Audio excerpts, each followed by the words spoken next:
So of course, the core concept of this game is to make it so that players feel really good about cutting things.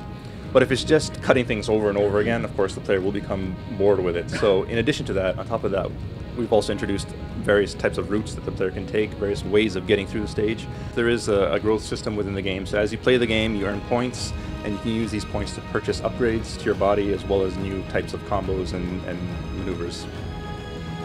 We think, at first there might be some resistance, for people who maybe don't normally play action games, maybe they're not great at action games.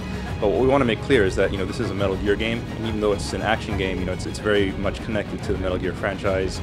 The aesthetics, the story, it all connects. It takes place after Metal Gear Solid 4, so we hope that, the Metal Gear fans, even though they may not be traditional action gamers, can get into the game. Hopefully the story will be the entrance, and they'll stick with it after that.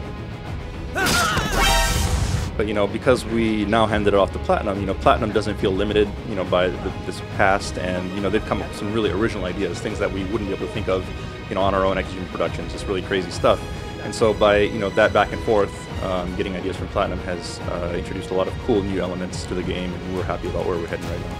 And so you see this angst-ridden Raiden up through Metal Gear Solid 4. But what we're trying to focus on now in Rising is seeing what happened to Raiden after MGS4, how he's matured, how he's grown as a character. So he's no longer, just the guy who's second to Snake. We want to make him an individual. He's his own man, he's matured, and we hope that fans will look forward to seeing how Raiden has evolved in this game.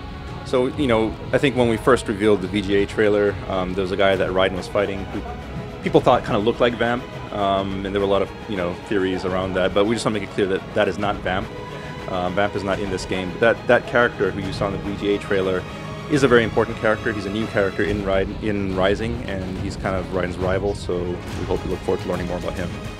Zandatsu in Japanese just means cut and take, and that concept, Platinum liked that concept, and they're using it in the current version of the game, and that's basically what it is. You aim at the enemy, you make precise cuts, and by making certain types of cuts, you can take things from the enemy. In particular, you can take energy from them. So when he reaches in and pulls out that glowing organ, that's energy that Raiden can absorb, which gives him more power to do more moves. So it's kind of that cycle where you cut, you take energy, that gives you more power to do more impressive moves, and you keep on repeating that to kind of power yourself up.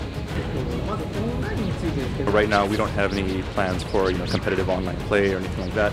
However, we do have plans for some download content after the release of the game that will allow you to play maybe as a different character or experience different types of missions.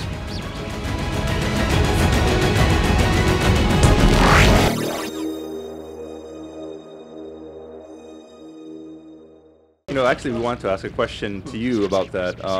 Do you guys want Connect or Move support? No.